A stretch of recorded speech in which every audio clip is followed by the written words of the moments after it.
everyone. Good morning or afternoon, whatever. Great to see you. We thought you, Tom, you could say some coming words as the new incoming convener of the business meeting and IGC Council. Yeah, that's fine, Christian. I mean, a number of us who are on the transition, in fact, maybe the entire transition team is here. So that includes you, Christian, and John and Jorg are our at-large members. Maimuna, representing the African continent. Goping, who's here. Good to see you, Goping, is Asia. I'm representing North America, and Paolo's here. Yes, Paolo, South America. I think that's did I miss anybody? I think that's the transition team. Tiana. Oh, Tiana. Where's Tiana? Tiana. Yeah, Tiana is Europe. Yes, and so we're all excited about the next phase of where the IGC is going. Oh, thank you. I think that one of our hopes out of today's meeting is that we get a sense from all of you about what you see happening going forward. One of the things we just learned about this week is that Jack Dangerman has made a very generous gift to support the administration of the IGC going forward, so that we will have some money that the transition team will have to decide how to use to do some of the basics of the organization. For example, doing a lot of what Brian did, which was maintaining the website, updating things, coordinating efforts, helping the transition team move efforts forward. And so it was really great to see that kind of financial help from Jack. I mean, I think it's a testament to his belief in the value of what we're doing and to what all of you and all of us have done. So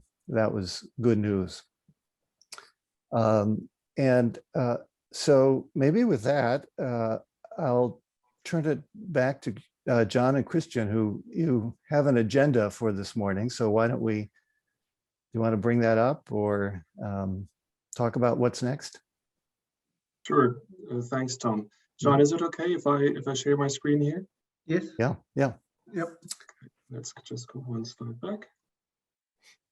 So indeed, this is great news, Tom. Thanks for sharing, which relieves us of one of the challenges we wanted to talk about, structural challenges that we need to address. So that's very good to move forward. So thanks for the warm welcoming words. Thanks everyone for being here. And I'm impressed by the high attendance list. We have, I think, more than 40 or so participants in this business meeting, which is great. And I think reflects the enthusiasm that we all share of being part of this IGC event and how it has played out so excited in an exciting way again this weekend. So John and me had written up some bullet points of how we could use the next 1.5 hours or so. We thought it would be nice to have a short round of introduction of the new transition team. We then thought it would be nice also to give an overview of the committees that have been in place in the past and are probably, I hope will continue working a little bit and supporting the transition team also in the next years ahead. Then we thought it would be interesting to share some of the challenges that we in the governance committee have identified over the last months, what we think is worth working on in the future, what will be the challenges we have to address in the transition committee, but also as the IGC or community in general. We're happy to have Brian, Carl, Tom, and whoever else also to reflect on those. We could use this opportunity to discuss opportunities to get involved, both for members of the transition team and beyond. And maybe we have some time also to discuss the frequency and format of regular meetings. So I'm aware that we have a lot more members here today than are members of the transition team. So I think we should use the time rather to have this open discussion than to have a discussion that is already too much into the nitty details of how we want to meet. Really, maybe you can shift those more organizational things then to the next meeting, but use this time today, to open up the floor for things to be discussed. Dear members, Brian, John, anything else you would like to add on this agenda? No, not for me, Christian. Well, Christian, one other thing that I think would be helpful is to ask the question, transition to what? In other words, what should the transition team be working toward? It would be great to hear everyone's thoughts about what you see the IGC being in, say, 3 to 5 years. What would be the ideal case that we can start to transition toward? So that would be helpful. Oh, yeah, I agree. I know we are recording, is that correct? Yes. Yes. Okay, so that in case anyone wants to also take notes, that would be helpful. Good. All right. So shall we still start with? Okay, I'll add this vision, an open discussion on the vision to the agenda in a minute. Shall we have a quick round of introduction of the members of the transition team? That would be great. All right, then Maimuna, would you like to, let's keep this short. Let's say a minute for each of us. So we are finished in 10 minutes max. Let's try, I'll keep a track of the time a little bit. And Maimuna, would you like to start briefly, introduce yourself? Hello, I am Maimuna from Ahmadu Bello University, Nigeria. The coordinator of the landscape architecture program. I'm first an architect and then a landscape architect, but I'm not more as a landscape architect anyway. So apart from the coordinating the society, the landscape architecture program, I'm also a chair, professional practice and policy in IFLA Africa. I think I will be a chair until October when we are done with our elections. And so I'm happy to be here. Generally, I've been with the IGC for the past, from the beginning. And it's a learning process for me, a learning process for me and for my students as well. So thank you very much. Thank you, Maimuna. Thank you very much for your introduction. And I forgot to mention, you are here representing the African continent, so great, and Middle East. So great to have you on board. Thanks for your willingness to serve. Next one, representing Asia and Oceania, is Guoping Wang.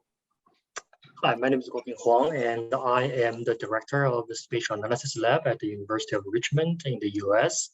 And I have been involved in IGC since the beginning. And also understanding that Asia and Oceania is combined in such a large geographic area, or certainly borrow your influence in those regions to promote IGC, and also have lots of connections in Africa. So I would definitely help each other. Good to have you. Excellent, thank you, Guoping. I think you have raised an important issue of how to spread the word and disseminate the ideas of IGC and help us to grow. So great to have you as well. Next one is representing Europe. This is Tiana Dabovic. Tiana Dabovic. Yes, hi, Tiana. Hello, everybody. I am Tiana Dabovic. I am normally a planning theorist and a professor in land use planning. I was shortly head of my department, for many years secretary of the department, and I am I was a member of the ECOM team, that is the knowledge management and sharing platform for Association of European Schools of Planning.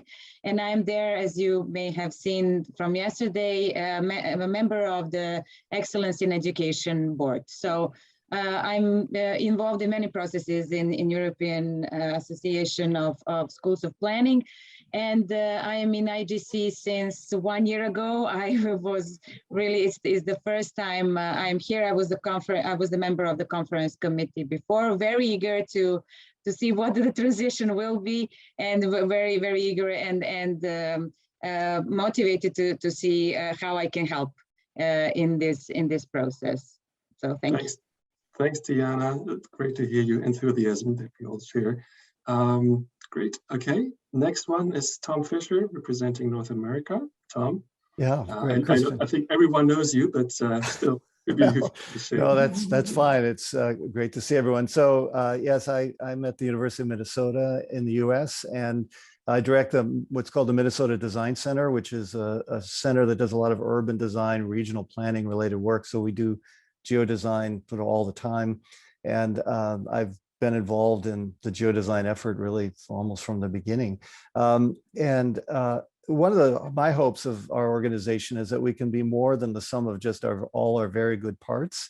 I was very impressed by what our Brazilian colleagues did this year. And I'm hoping that we can think about how we can have larger, more coordinated efforts among our institutions. For example, getting to the point where we could make global recommendations about where the trillion trees should be planted or should not be planted, and how we can connect that to as many other sustainable development goals as possible. One of the things Jack said to me when he made his gift this week is he said, there's so much to do and so little time. And so I think he has a sense of urgency. I think we all do. And I hope that in this transition, we can create an organization that really is globally significant, that is making recommendations that our policymakers, decision makers take seriously, and that we can move the dial on some of these issues. So that's my hope, and I look forward to working with all of you on that. Thank you. Well, thank you, Tom. Thanks for your willingness to serve and to help here and to lead this even also. Your comment reminded me of Peter Drucker's remark about IGC, about his impression that this could be like a meta-university, school of schools that can help move those things that we grapple with forward on a global scale. And I think this could be one of the real key issues of the transition team, how we can leverage that best in our joint efforts. So great to have you here again. Next one is from South America, Paolo Pellegrino. Paolo. Hi, everyone. Hi. Nice to meet you. I'm very happy to be part of this team now. I had a background as an architect and urbanist, but then I evolved to landscape architecture and urban landscape planner because I dedicate myself during the last 30 years to the environment and landscape group from the design department of the University of São Paulo. And here we developed a lot of effort to try to integrate landscape planning to landscape design, how we can use these various scales, how the scalability we can use to transform what you think in a plan dimension to design efforts. So my evolution to geodesign was very natural. I think when I met this people here in Brazil developing by Ana Clara, the geodesign in Minas Gerais, a state nearby here, I found it's very natural that we should be working together. And then I also, as co-founder of a laboratory in my university called Lab Verde, where we developed experimental projects, working with green infrastructure and nature-based solutions all the time.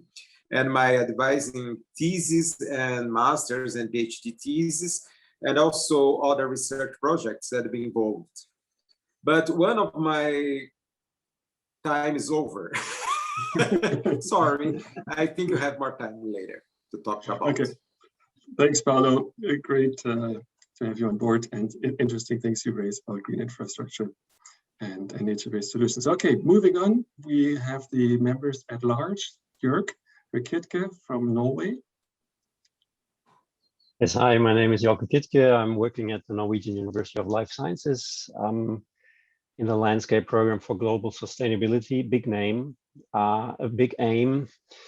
So, well, I was in the former transition team, and I'm happy to be in this transition team here because, I mean, I'm very curious what we do together. I'm very happy that those who initiated a so-called transitional process, Carl and Tom and Brian, are still with us. And I'm very happy to, I don't know, I'm very happy to contribute or to commit and to help and to work with you guys. Thank you.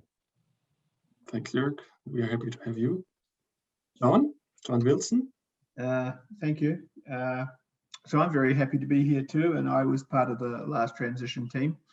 I'm a geographer by training, but I run a reasonably large research group that spans sort of engineering, science, and design. And most of my career, I've also been an administrator, not by planning. I don't know why I became one. But it's enabled me a platform to imagine how you could build things, and then to set my tasks, set myself on a track so I could build things. And so what's really exciting about the group here, I think, is that among the people on this team today, it's like a dream team in my view, and lots of diverse backgrounds, lots of ways that everybody can contribute. And what I'm really excited about is sort of the global presence and reach, because we can make a difference locally, but to make a big difference, we have to coordinate and collaborate and do things in multiple places simultaneously. So super exciting. Thanks, John. My name is Christian Albert. I'm a professor for environmental analysis and planning in metropolitan regions in the Ruhr University in Bochum, Germany. I've been involved with IGC for a couple of years, and in the last years, I've been happy to chair or co-chair together, not co-chair, I've been member of the governance committee that John chaired. But in that capacity, we developed some ideas of how we could move IGC forward. And we are, so we came up with this idea of a transition team that kind of helps broadening the spectrum of people involved, opening up for everyone who's interested. And we have been overwhelmed by the interest we received with so many applications, and are just overly excited with the great outcome and the spread across the world, and now actually moving forward. So I think I hope I haven't forgotten anyone. Nope. All right. We have Carl and Brian also here on the team. Maybe do you want to say something now, or I think it would be great if you could maybe at the end comment on what we on your perspectives. Is that fine, or do you want to say something before we start? As you wish. Okay. One or the other, but none. Not none. I do have some comment. Okay. That's what I thought and hoped, but let's go. Okay, good. So, Christian, could I say one thing just to follow up on the last point you made? I think we all were really impressed by the slate of candidates from around the world who we considered for the transition team. And I just want to encourage all of those who didn't get elected. We still very much value your work and hope to involve you, engage you in this transition. So we'll be calling. I just also want to just thank everybody who put their name forward, even if you weren't elected onto the team. Thanks, Tom. Yes, indeed. So a warm welcome and invitation to everyone to get involved. We will discuss some issues today, but please feel free to contact Tom and the other members of the transition team afterwards also to share labor and get involved. Okay, so I would take up Tom's suggestion from earlier that we open the floor to, okay, where should we be in 3 to 5 years? What could be the things that we should achieve? What should be our aims and goals? Let's open the floor, both to members of the transition team, but also others, and maybe for half an hour discuss what we think could be valuable goals. Who would like to kick it off? Or before we say, so the governance team, we developed some ideas. We have some both structural ideas and we also have some content ideas, but we would like to use this opportunity to have your ideas first, and then we can maybe use the next meetings to bring that together.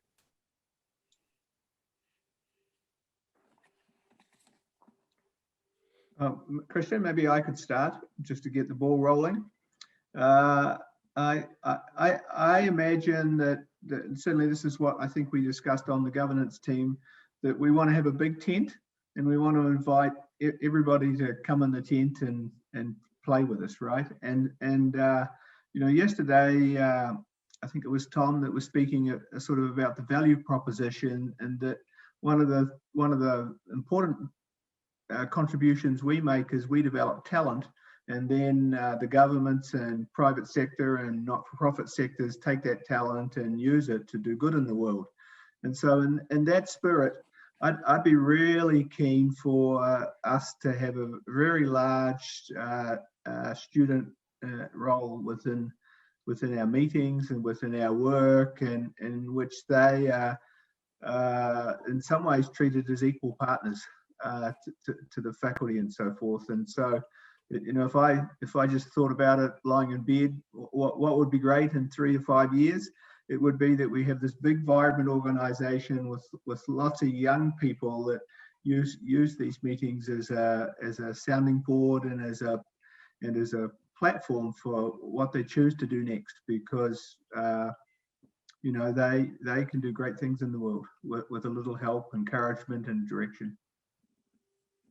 You know, following on that, John, I think we all noticed there were a lot of students in the last 2 days meetings, and Yes. I totally agree that they're the ones who are inheriting the world that we're creating, and so getting them engaged in some sort of maybe more formal process, maybe there's a committee or some sort of advisory group of young people, I think could be a really great idea.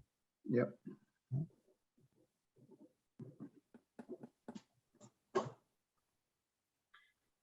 Yeah, I'm thinking down the road in 3 to 5 years, I really want to see the IGC can have a robust kind of sustainable running model. That we have basically some kind of a bylaw or whatever that, and also sustainable format to run the conference annually, and also interested to develop maybe some of the long-term partnership with maybe international organizations doing lots of the similar work worldwide, maybe UNDP regarding SDG goals, Natural Conservancy regarding conservation, World Bank for infrastructure development, so we can have those long-term partners to work with us. Yeah, great. Jörg, you've raised your hand. Yes, well, what I would like to say is, like, I mean, we're doing that from the beginning on, and I was also when first time Carl and Brian called for a meeting in Redlands many years ago. Some of us were really there, and since then, I would say we're trying to push a thing which tries to show that what we do as geodesign activists, may I say that that way, is different from what the typical landscape architecture kind of community may do. For me, it's not about this and that against each other. That's not my argument. But I'm personally very, very keen on finding a way of going on with a demonstration of project sizes and project aims which differ from what is typically landscape architecture. And I think that the more globality we reach, and also with the community here, which is online today and also in the transition team, then we seem to be on a good way. But that would be a factor which I would find personally very, very important. Mm-hmm. Thanks, Jörg. Tia. Yeah, I think that at this point we also need to move into finding fundings, and I would be interested, because I know that we are now in the new cycle of getting European funds, and there is also a great idea of having Green Deal in Europe and having the funds for more environmentally friendly interventions. So I would be interested in the problem with the European, for all of those who are outside the European Union. Funds are very bureaucratic, very heavy load of administration. And in this term, I would be happy to look into options that is giving us benefits with less bureaucracy possible. But I think that we need to move on to the policy, because also these funds enabling us to have academic networks. So that for me would be something I could look into. Good point, Tiana. Thank you for raising that. I think that was also something we discussed in the governance committee of how we can really leverage both teaching and research, maybe strongly emphasize research also in those activities. It's a great point. I have Maimuna on my list, Tom and Neil. So Maimuna, you would be first. Thank you. We in Ahmadu Bello University, the Vice Chancellor and the committee have found what we do in the IGC very, very, very, maybe the word is productive, something that the university could take to a higher level. Now, during the World Environmental Day, because I had worked with the tree planting committee of the university for this project, I was asked to make a presentation.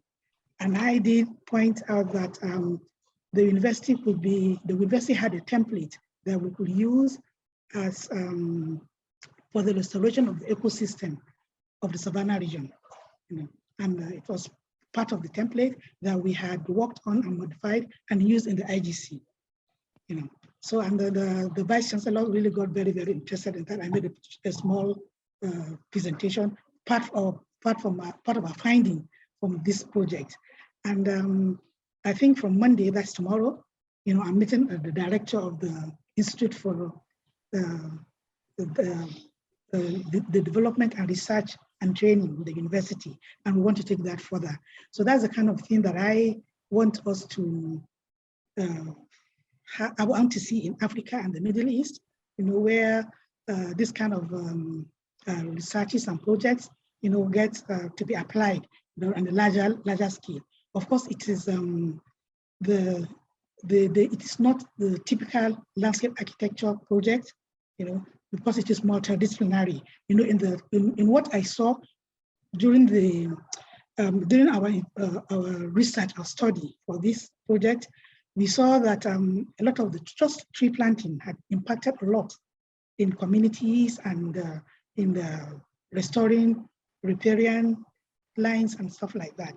So, and then I was also introduced to a lot of researches that were done, even to the professors who had done the researches on agroforestry, for example, and stuff like that. So a lot of multidisciplinary collaboration, and the university wants to pick that up. So from tomorrow, I'll keep updating the team, on how far we're able to go. But that was actually what I saw in the IGC. When I joined, I saw an opportunity for us to move, to not just teaching, but to impacting, in our communities and even nationally, eventually. Thank you. Great. Thanks for sharing that progress, and all the best for your meetings tomorrow and in the future. It's great to see that the educational activities also have an replication then in actual impact on the ground. Okay, all the best for that. Tom, I have you on my list here. Is that correct? Yes, I just wanted to follow up on Tiana was talking about, because as in Europe, in North America, there's going to be, for example, tremendous amount of investment in the near future in infrastructure.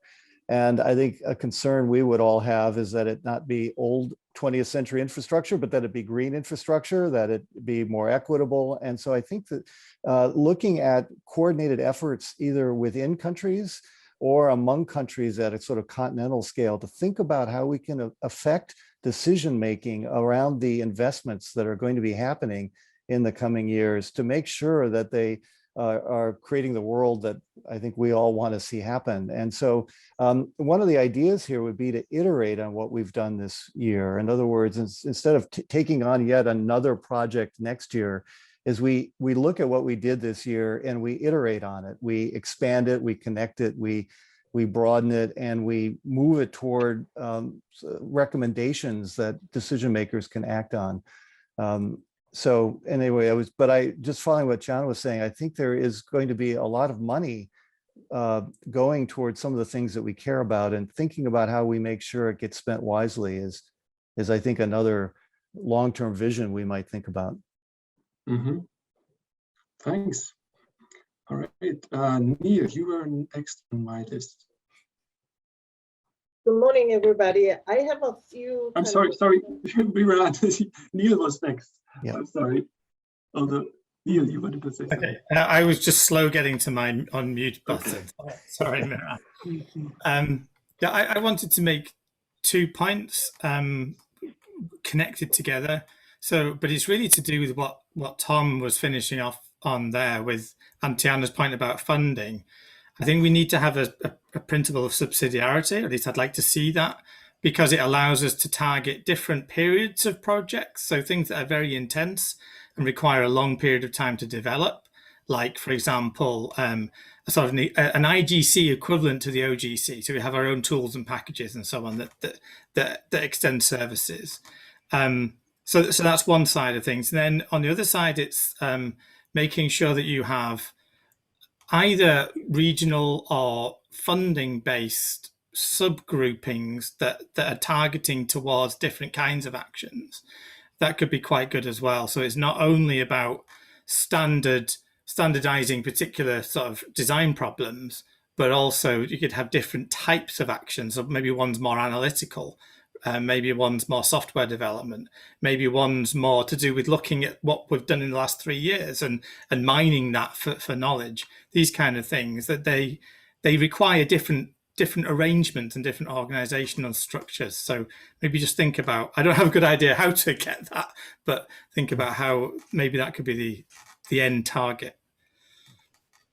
Okay, thanks, Neil. Now, Miran, now it's your. Sorry about interjecting, but I think that it actually aligned with what Neil was saying. I have kind of made a list of what could be actually important for next 1 to 3 years. First, I really hope we continue to do an IGC meeting every year. Because of the pandemic, and probably we may have a short span to next meeting if we decide to go back to February with Esri's the Geodesign Summit, then we have a very short span of time. But I think it's important we really think about how we can actually do next conference as well, because I think we carry on our vision and the founders' vision. I think it's really important we meet. So that's, I think, that we need to do first. And the second, I want to go back to Goping's earlier comment, partnership. I think it's important that we partner with other organizations which actually could complement IGC's mission and the work we do. And that might be another way to actually connect to the fundings and partner with a kind of setting up the framework, how we can implement all those things. I think it would bring up and use Geodesign framework. I think that would be another thing I hope to see. Third one is we've done, I think, the last 3 years, a lot of things, a lot of projects in different ways, in different themes and topics. We need to continue to publish the work we've done and somehow kind of create a educational or training, some materials that we can actually bring more people, especially young people, to educate. So I think we need to continue to work on publication in that sense, that will expand the education aspect. And then lastly, let's find a way to bring more people, young participants, excuse me. I'm not talking about students, but those who just know about IGC. I think that they are very passionate. I have received emails and asking questions. I think that they are all potential great resources and contributors to IGC. So we need to find a way to connect all those people as well. Thanks, Miran. Alan Shearer, you would be next. Thanks. It's a comment on the notion of big tent, which I agree with and very much in principle, but in practice that can mean lots of things. And I think the question needs some additional discussion. So there's a question of who we are versus what we do. and how tightly those two things are coupled.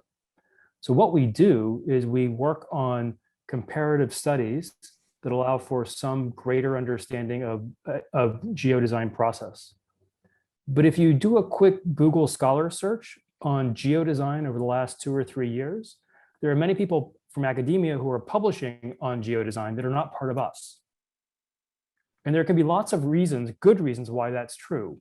One could be timing, one could be complete disinterest. Some could be they don't know about us.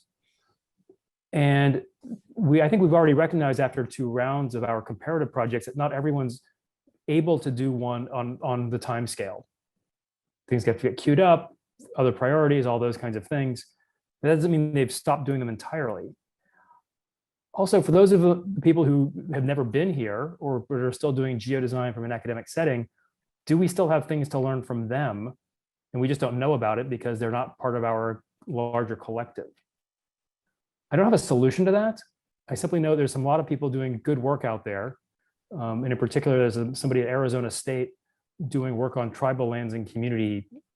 Sort of pick up on Anna Clara's point about how geodesign may or may not be a decider, the deciding mechanism, but it gets a lot of ways to having people think about the influence of their opinions and how they play out.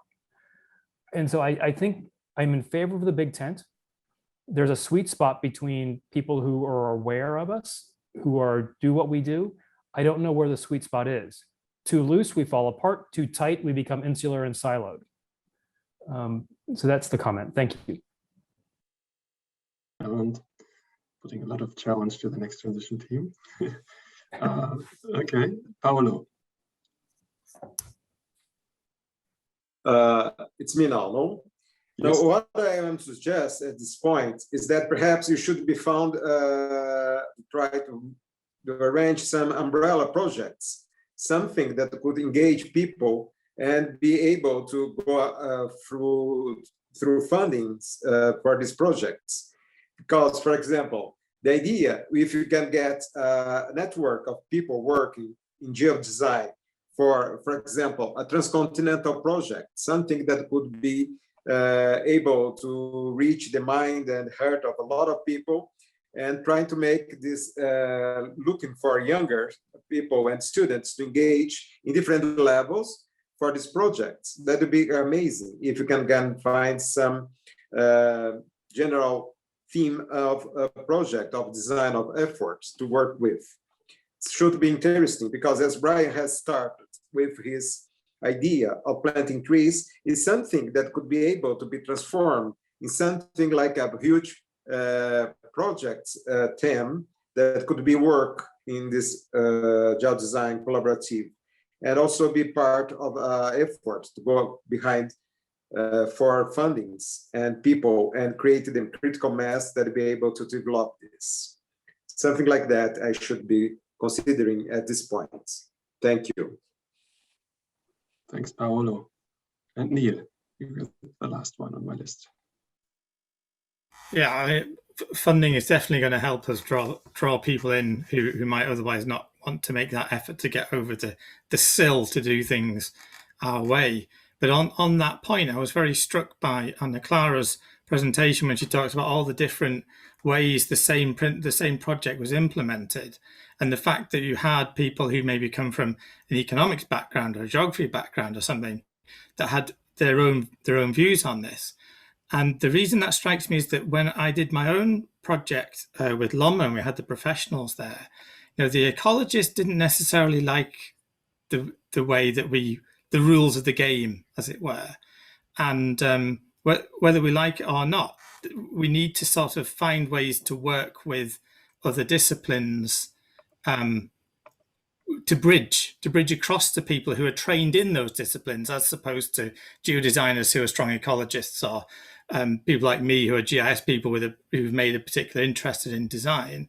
We want to be able to reach people who are not, who have not actively shown any interest, but will be party to major planning decisions because they are experts in economics or in ecology or something like that. So while we need the tent to be cohesive, I totally understand that, we also need to have to experiment with ways of connecting to beyond the landscape disciplines to people who are involved in the decisions, but not from the landscape background. Thanks, Niels. And I think, oh yeah, okay, Anna Clara. Thank you. So as Paolo is planning the large scale possibilities, I'm also thinking in smaller scale possibilities. I believe that my goal in the next months is going to translate my material into Spanish so that we can involve the other countries from South America, because we are the only one that speak Portuguese here in the South America. The others speak Spanish. And we know that to conduct a case study in a different language is not so comfortable. So English is not so comfortable for everybody here. So we believe that we can count on some students that speak Spanish, because the situation in South America is like this. We Brazilians, we understand Spanish, but we don't speak.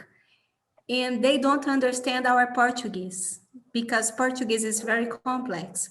So the communication here in South America is not so easy. So we must count on some students that can translate our material. And I believe I work on this in the next month so that we can include some colleagues from South America. We talked about that. We have around 4 colleagues that we can invite, and to create this network in South America, not only in Brazil. Okay, thanks. Like take maybe one more comment from Gu Ping. So I have some colleagues in Mozambique who are also quite isolated in Africa because there are not a lot of Portuguese speakers in Africa, and they definitely want to be more involved in those international collaborations. So it's great to have some Portuguese-speaking representatives to work together. Okay, thanks. I don't see any more comments at this point. I'd like to add one thing that we have discussed in the governance committee. That's also, I think we've heard exciting ideas of where we can move, and I think we will work hardly in the next months to see how we can take them up and develop them further. I think one thing that also can help us to grow as a community is to think about the architecture of our governance. How can we build a community that still has some directions, some commonalities, so that we can, harness our meetings to discuss comparatively, but also develop a structure that is open, allows, for example, new working groups to be developed that can develop small spin-offs of things, thematic groups or continental groups or whatever, that develop a joint interest and then move forward with developing that further, and then using our conference to discuss those in a more established subgroup that can work on. I think we have a great membership base that could work on that, and that would be just one of those many ideas that we could work on, and that I would like to share this community meeting here, because it could also provide opportunities for everyone to get involved. Yes. So we have a first round of exciting ideas here. Now, Brian, you raised your hand. This would be exactly on point. Maybe you could reflect on your perspective also on what you've heard and what you think is. Okay, I was actually going to suggest that this might be a good time for Carl and I to, in particular, and Tom probably too, to give you our perspectives on what are, the needs that kind of face IGC, if you think that's appropriate. It sounds like you do. Which one of us do you want to go first? You go first, Brian. Oh, okay. So I listened to the comments, and many of the comments coming from all of you sort of fall right in line with what I think too. So that, for one thing, is good, but it's so much better to hear those words coming out of other people's voices than it is to just hear ourselves repeat. So I think we've made tremendous advances over the last 3 years of IGC, but the one thing we've not been good at is consolidating our position.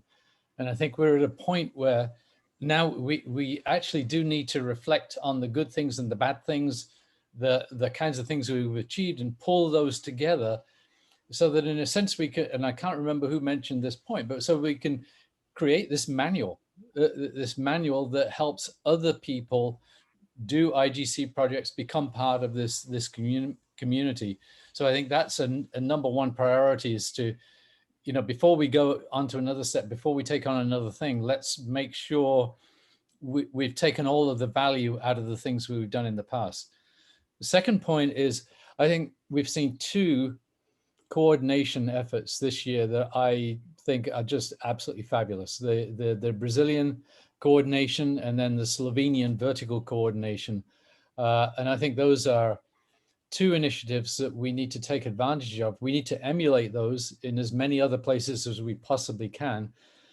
And even more than that, I will say one new thing that I think we need to consider is, I think we need to have the first cross-national boundary project happen somewhere in the world. You know, there needs to be 3 African countries work together, or 4 South American countries work together, or 4 European countries. American states, or 3 American states.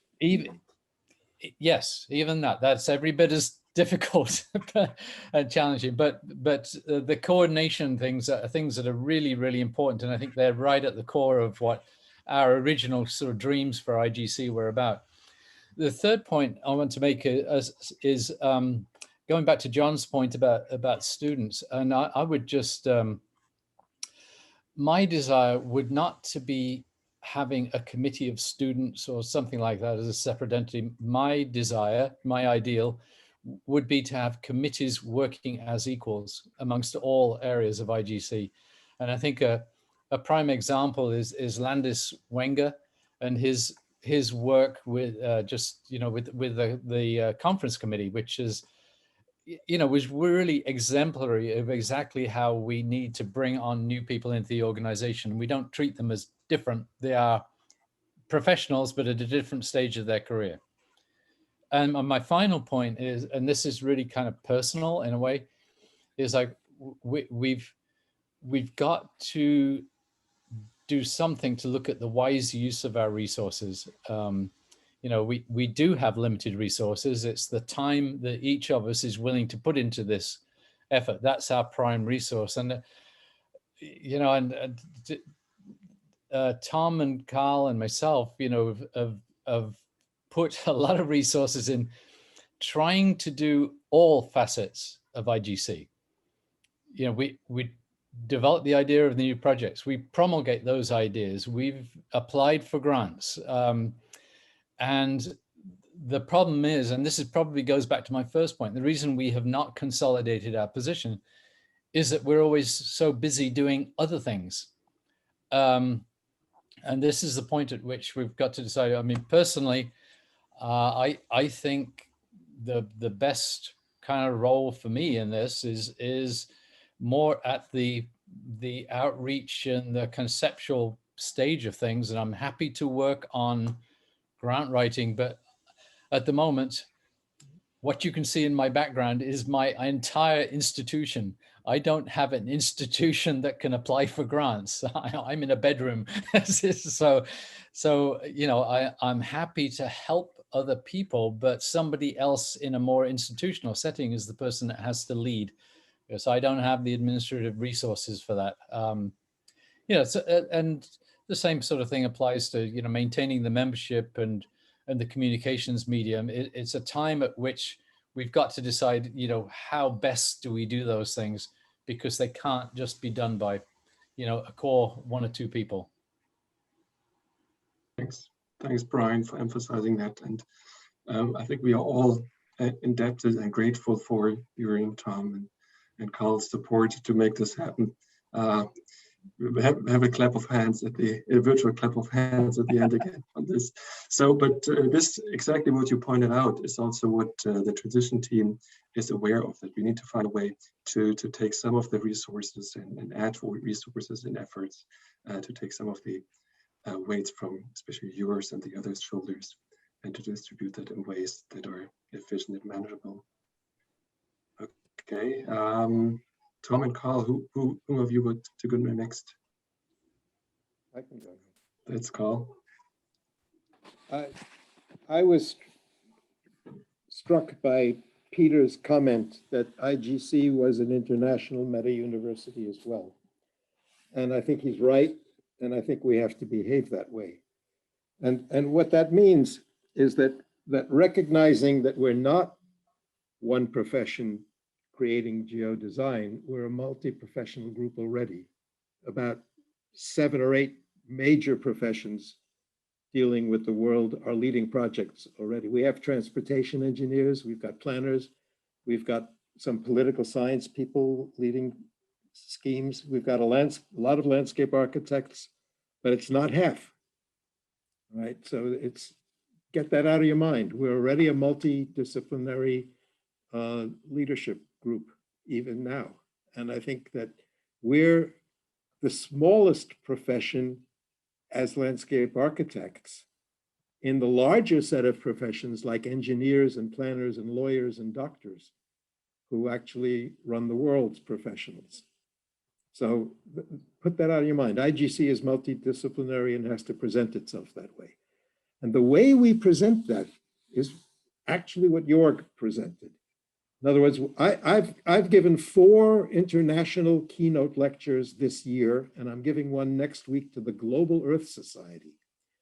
And what makes them stand up is the projects, 2 or 3 projects, which I would show. Oh, I gave a lecture 2 weeks ago to Tiana's AESOP, the Regional Science Association and the European Schools of Planning. I showed 2 projects that were multidisciplinary and very complicated, and people went, oh, because they didn't work that way. And I think that this lecture I'm giving to the Global Earth Society, it will, I've already taken slides from Jorg's project, Anna Clara's collaboration, and the Ljubljana. Those 3 projects are the 3 projects I'm going to show to the Global Earth Society. They can't do that. So the question is, as a multidisciplinary group who have very different contexts, that's Anna Clara's argument in the first book that we wrote, right? Her context and my context in London are totally different in any dimension you choose. But we actually share overarching concerns. And that means that we need to find the right balance between what we talked about yesterday, between flexibility and adaptability, basically between anarchy and rigidity. And then we have to find not just the right balance, but the right variance from the balance, which we'll agree to do. For example, we have a template in IGC on how you show SDGs. Yesterday, I saw 2 other ones. Why? All that means is that we can't look at them and compare them. And I think that the role of considering what the right balance is the role of the coordinating committee. Because we have to deal with Maimuna's problems, we have to deal with Guoping's problems in multi-growing cities in China, we have to do all kinds of things. But we have to say, this is what lets our work be comparable and collaborative, and this is the amount that we vary from a set of conventions. And I think it's really important right now, having made 120 projects, roughly, in IGC, for this core group to reconsider the conventions, and make a decision on behalf of the organization of how flexible and how adaptable we want to be, and at what risk to comparability and collaboration across schools, across even continents. I think that's the #1 stabilization function of the coordinating committee. The rest of all of the things that we need to do can be subcontracted from that group to some 1 or 2 people in the group with additional people that they bring in based on their judgment. For example, we know immediately we need to promulgate a problem for next year, whether it's the same one or a different one. We know immediately we need to figure out when the next meeting is going to be, whether it's with the user conference, with Redlands, in Amsterdam, in Beijing, who knows, but make a decision. because all of us need a year to figure out how to pay for getting there if it's live and how to schedule it if it's on Zoom. We really need to grow. We're in 59 countries, but we don't have France and Pakistan. Why? But we don't. We need to basically retain complexity. One of the things that when I present and get questions asked, the idea that you're designing in multiple systems, thinking complexly, is very different from most professional education, really, truly different. And it's very important. So this complexity, comparison, yet flexibility, adaptability, the sub pieces of Alan's Big Tent idea. That getting that right is the number one task. If you get that right and every once in a while reconsider it, then it'll be an ongoing organization. If you fix it, then people will diverge. Because that's what academics do, they diverge. And so do ordinary people. So I'm not worried about the decisions that you make. You'll make the decisions. But if you lose the balance that gets most people doing work and being able to understand each other's work and learn from it and collaborate across geography, across schools, across disciplines, if you lose that, you've lost everything. So I think that's the number one thing. Treat it like a school where you have colleagues that have to live together and identify with it. And if that survives, then everything will work out. The rest will all work out. And I don't think it's a money question. I think the money helps, but it doesn't create. We're all doing this work anyway. I also think something about students. They're really important, but don't overwhelm them and don't rely on them. I think that what you really ought to focus on is your doctoral students, the people who will replace you.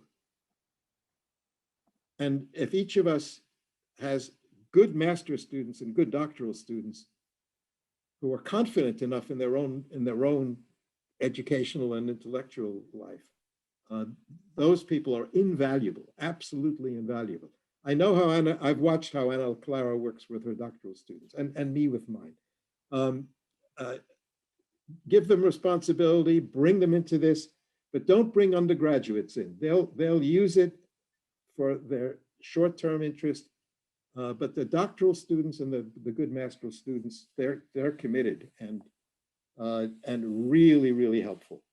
They can grow this thing. And one other thing, we've suffered by having global meetings on Zoom. If you looked at the audiences, they dropped off, and we had almost nobody from China. We had Bing. We had very few people from east of Tirana, east of Serbia. And that either means running time-zoned meetings or starting the meeting to the convenience of the Asians and let the Americans wake up in the middle of the night every once in a while. But it's really that the growth areas are in the east of where I am, and they're not at the meeting. They're members, but they're not here. And I think that's really too bad. So we have to think globally in how we actually approach our own meetings, our own work. But I'm very happy with what's happened in 3 years. I think you're right in promulgating it and organizing it. But I really think that I really think it works well as an informal organization that functions with a bunch of regionally elected people. I don't think we need rigid rules or anything like that. I'm just not convinced of that. And I think it'll go on. From my perspective, I'm happy to do whatever the group says I should do. I can tell you that I'm going to continue teaching workshops and giving lectures for whoever wants me to talk.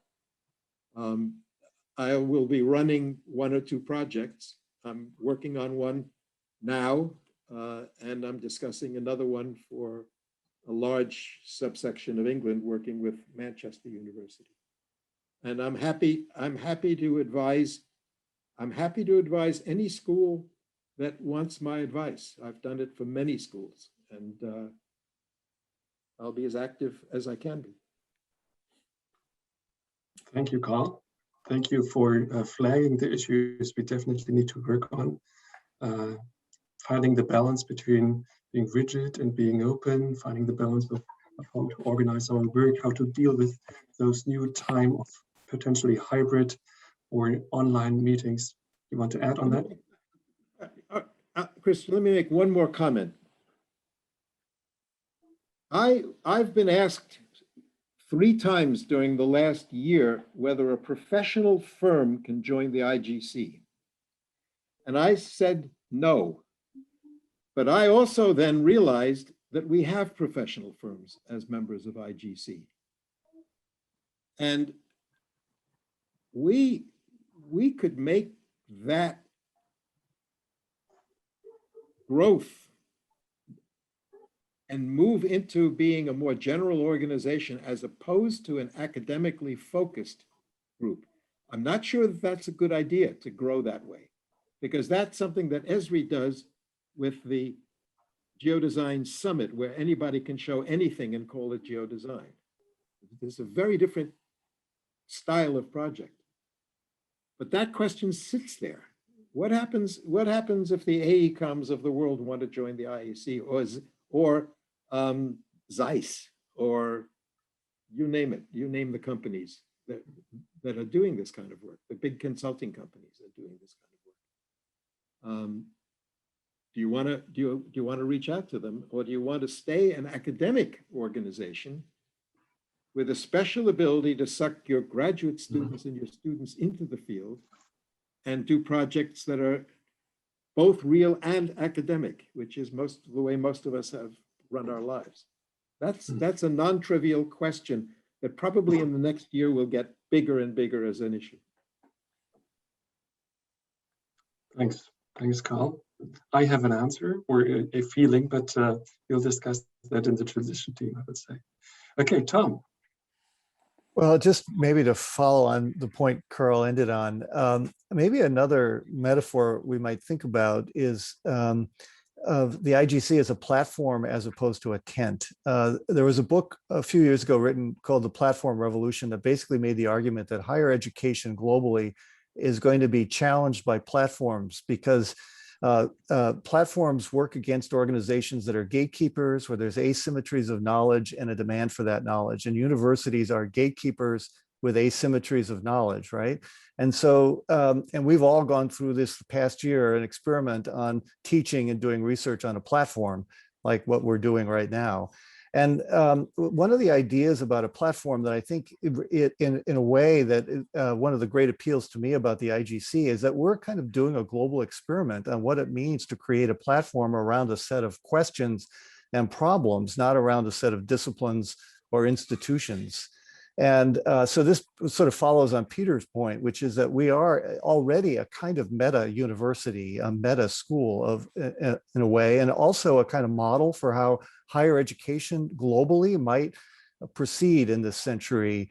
And so I think that I would be, following on Carl's point about what do we do when AECOM wants to join, is I actually think platforms need to be relatively open. There need to be rules, there need to be standards. If you come onto the platform, there's certain things that you're sort of expected to do and other things that we don't do on our platform. But I think having open borders and that encouraging as great a diversity, not only of consulting firms, but also of other disciplines. At a micro scale, I run my center, as Tim Griffin, my colleague here, knows, and I have a platform that we have a doctor, we have people from public health, we have, policy folks. So I think if we ran IGC as a platform, we'd find that there'd be also quite a range, as we already have, quite a range of disciplines that are interested in the same issues we are. So That's just a sort of thought about maybe another metaphor as a way to think about ourselves.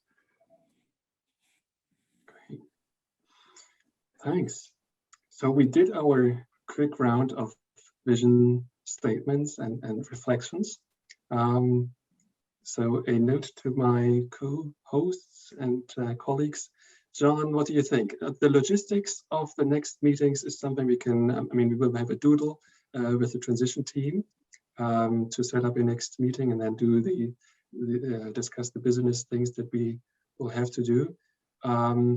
Anything else we need to discuss at this point here?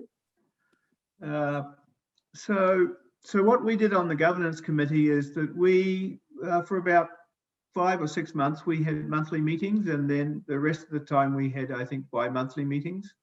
Took us a little while to sort of circle around ideas that we thought would be attractive and sustainable, but that seemed to work well. But now thinking of the larger organisation, and I don't mean this as a criticism of anything we've done till now, but I think one of the other urgent things that we haven't brought up in this roundtable is the need for frequent and meaningful communication between the new transition team and the audience at large. And so, I think that's an important priority. And Brian, I think you've done a Herculean job in that regard, and with help from other people.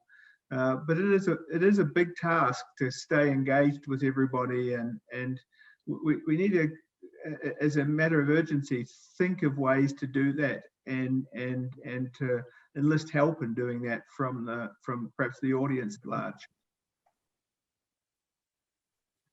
Because one of the things I noticed about the last year is that we never really heard anything from the other 5 or 6 committees. And so we were just a little island to ourselves. And I was a little bit surprised by that.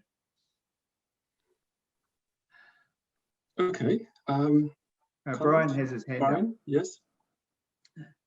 Yeah, I just wanted to respond to something John, or not to respond to John, but to basically make a suggestion.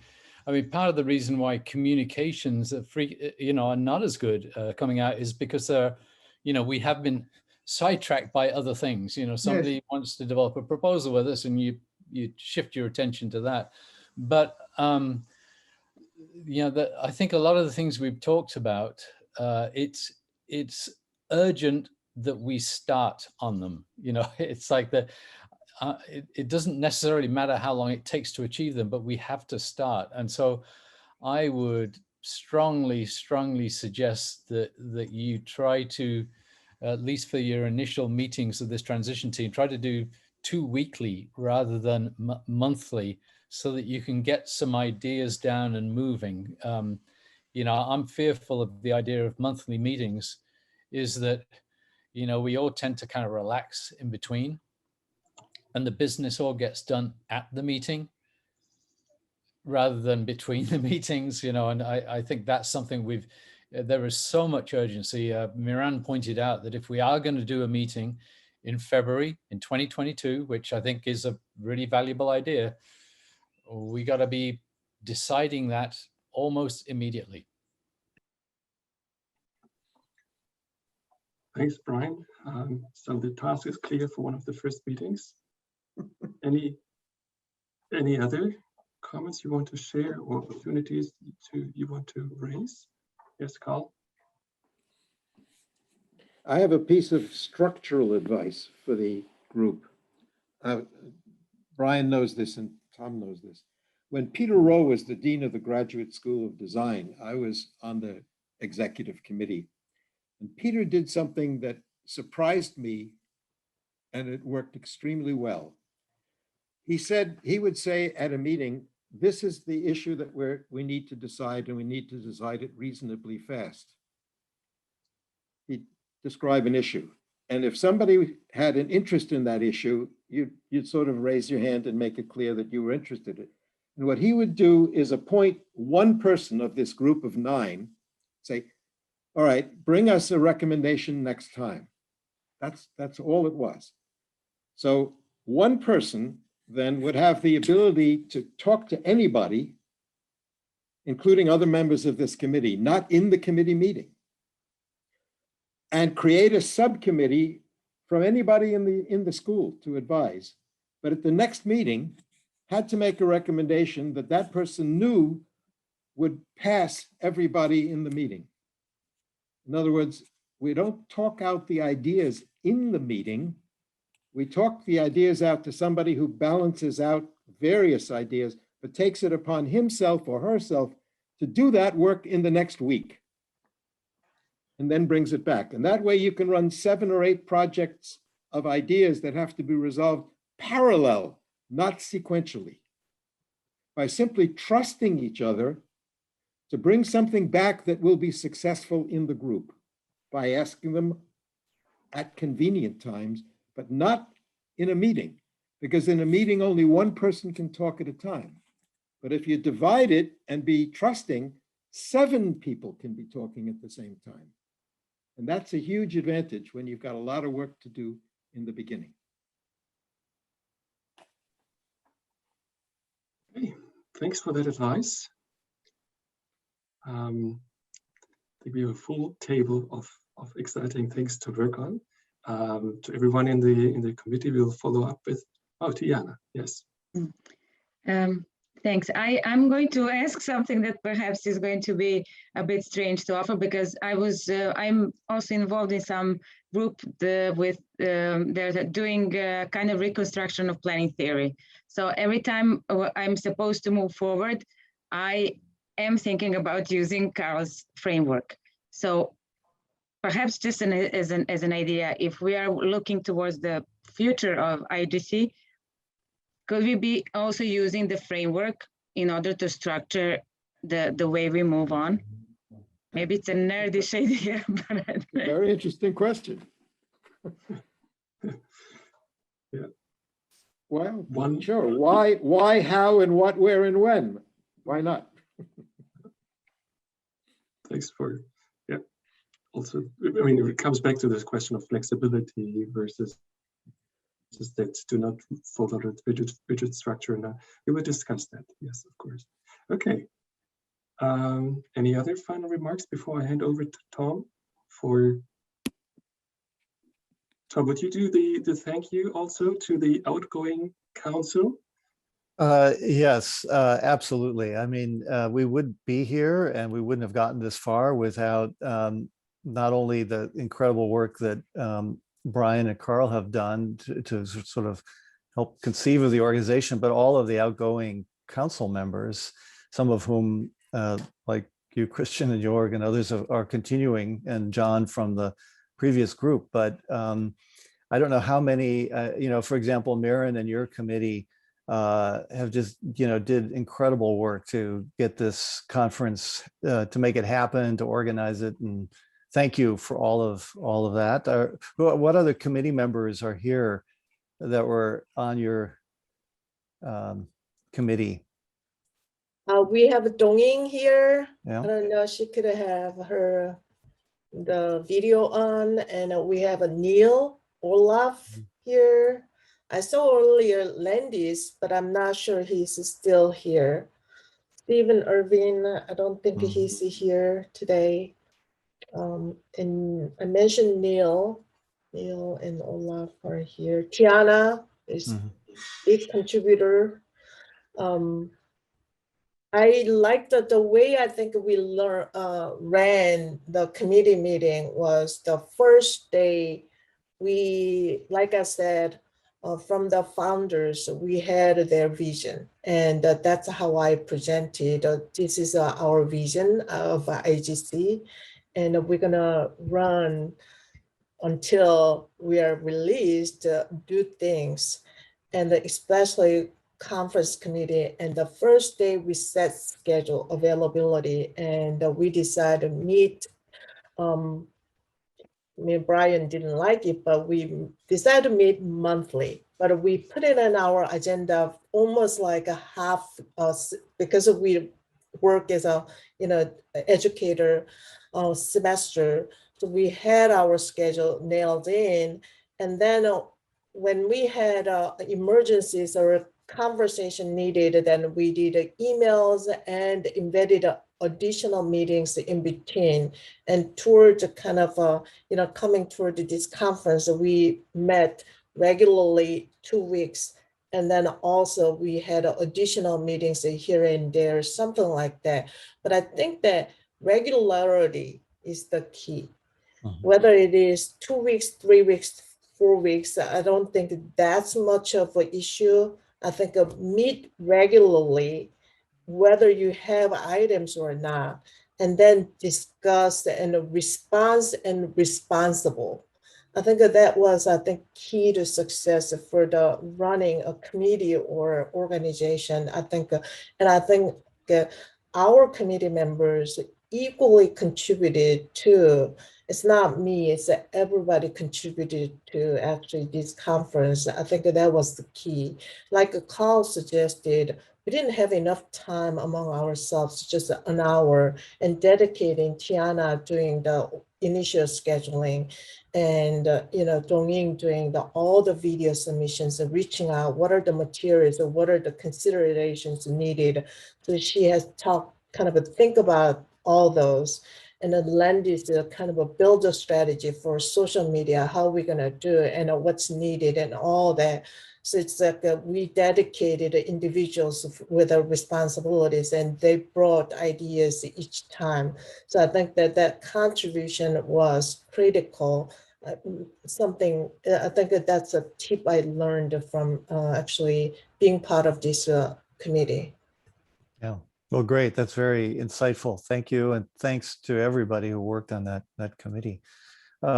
John and Christian, who else were on the governance committee in addition to the two of you? Christian, we'll do this together. So Jim Sipes was part of the committee. Young Ming from South Korea was part of the committee. Elena, I think I got her name right, Popkin from Wisconsin was part of the committee. And Christian, I'm sure I'm missing one person or two. I did the overview at the point, but we will look to their thank you notes to everyone who contributed, of course. Yeah, you were hard to hear. Your bandwidth is low, so. We well, for the first 2 or 3 meetings, I was a little bit nervous that we wouldn't make much progress, and so for the first 2 or 3 meetings, we just had a lot of discussion about possible frameworks, formats, and obviously goals and so forth were embedded in that. And I think a lot of the credit in the governance committee is owed to Christian because he brought us first-hand experience of a kind of an ecological kind of conservation preservation group that he's part of in Europe. And it has many of the qualities that Carl has spoken about. In other words, it's not discipline-based, it's informal, it's more informal than it is formal, it's organic.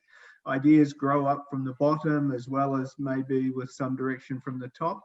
And so what we set about as a committee then was to take his idea and a draft that he was kind enough to provide and to fine-tune it just a little bit to be the document that we then shared with the larger community.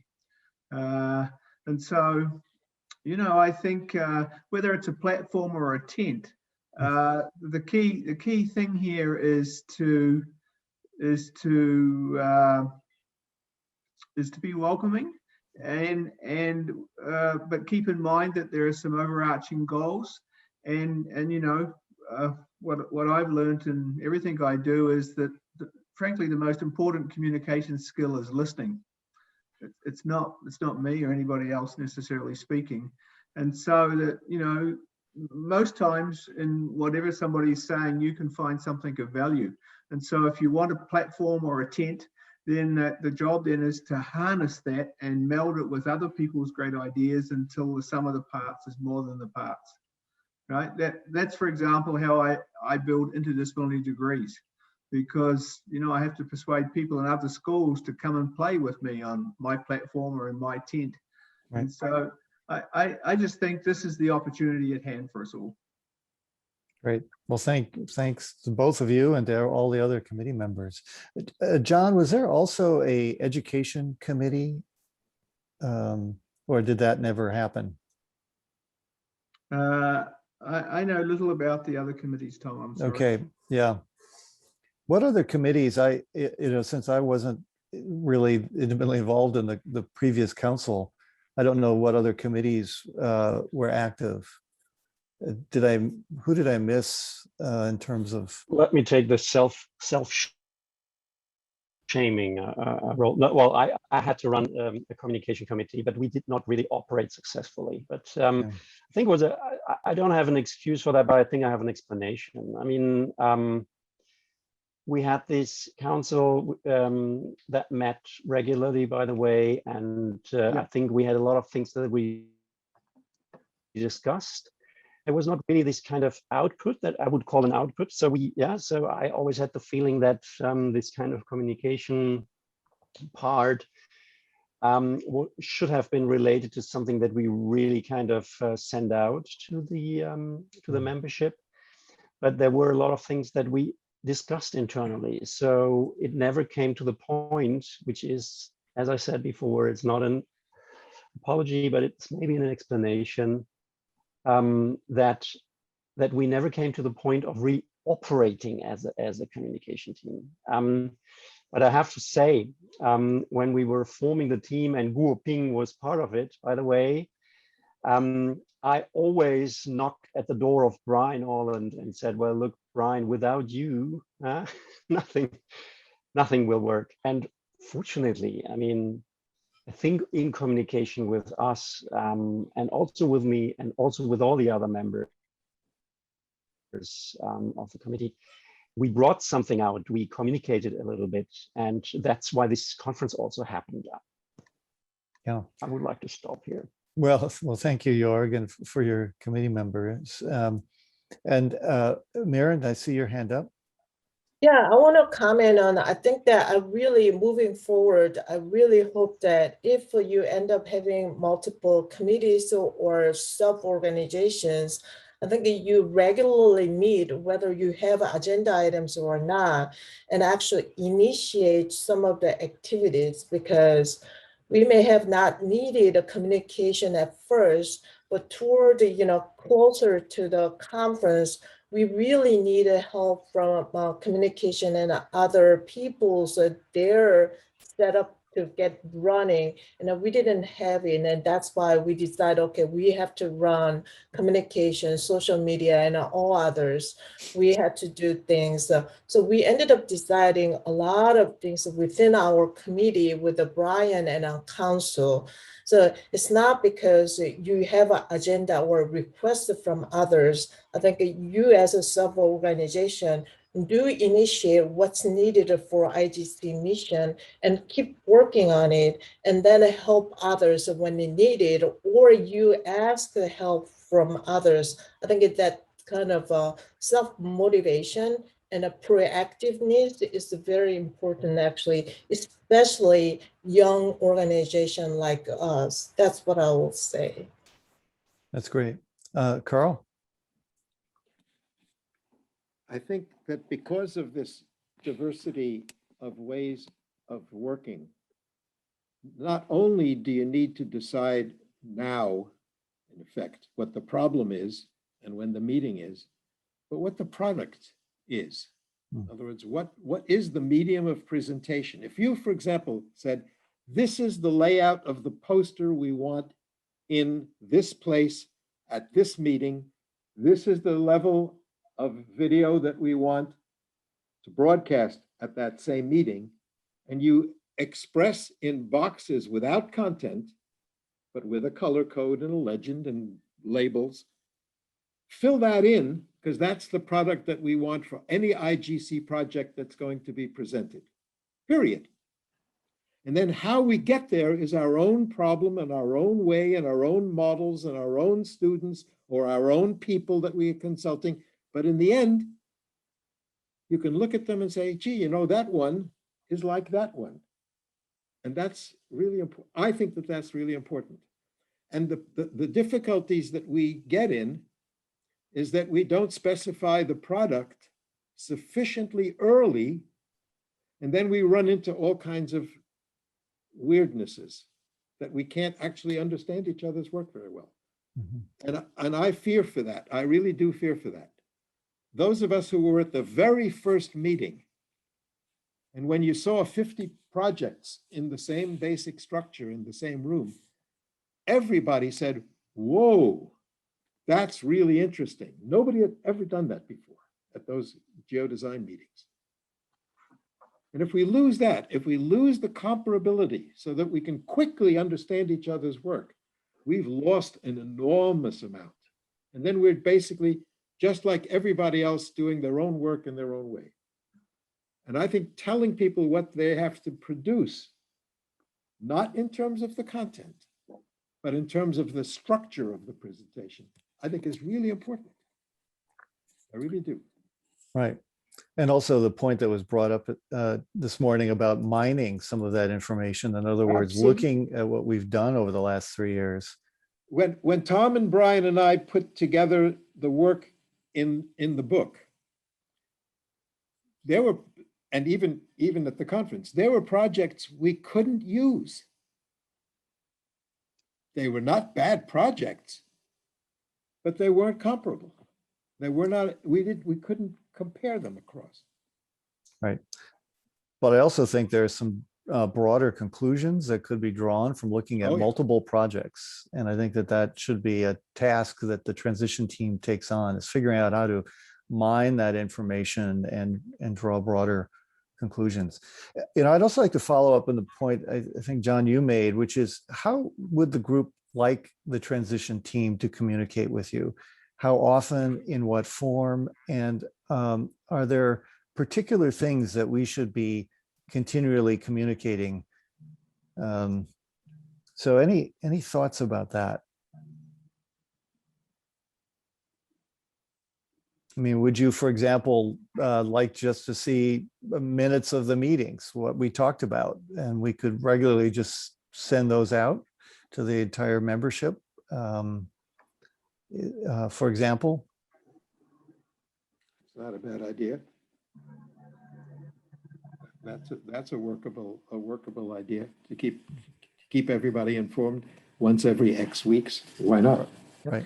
Well, also, you know, we have a lot of resources that people don't know about. For example, almost all interesting major lectures get videotaped these days.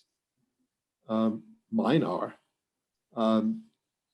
And when I give one, which is not that often, but all of us have these events that might be simply saying, there's been a lecture in Beijing or Sao Paulo. Here's a lecture about this. Look at it on YouTube if you want to. Why not? Yeah, Why? That's a great idea. Gianna. Yeah, I have to just mention something that for ESUP, we as a ACOM team did in the Google Drive, different folders with different themes. And one of those themes could be lectures that we saw that we would like others to see, perhaps. Then people can upload in that folder. That can be a beginning because Google Drive is fragile, but we can start with that. And also for our own exchange of perhaps minutes or some other ideas that we can put. I think that Google Drive can be a good beginning. Yeah, that's a great suggestion. And for example, Anna Clara in her keynote lecture said she's already published it. Well, why not put a link to that publication in a newsletter? Whenever, any of us who are publishing something related to geodesign and our own experiences in it, why not circulate those things?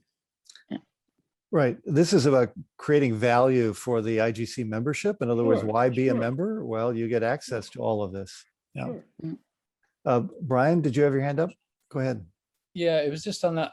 on that last point, I mean, I'm certainly sympathetic to the whole idea of us providing archives of useful things, but I'm really, what's the word, cautious about the work that goes into creating a library that never gets accessed.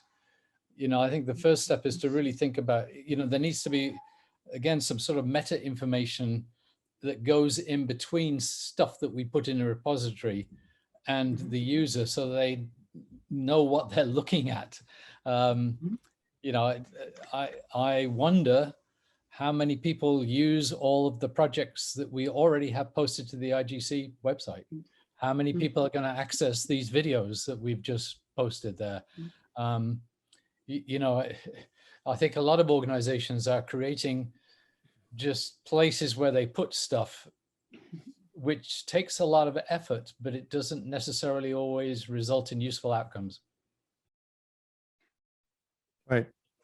Yeah, so maybe the need to organize that, and it might be around themes, it might be around scales, it might be around issues, so that you're right, so that people can decide, given what they're interested in and working on, whether they want to bother to watch a video or, right. And again, that might be another way to think about how we organize the material that we've developed so far, is to thematize it so that you don't look at just all of the projects, that there's clusters of things that might be of interest. So that's a good point. We need an editor. So,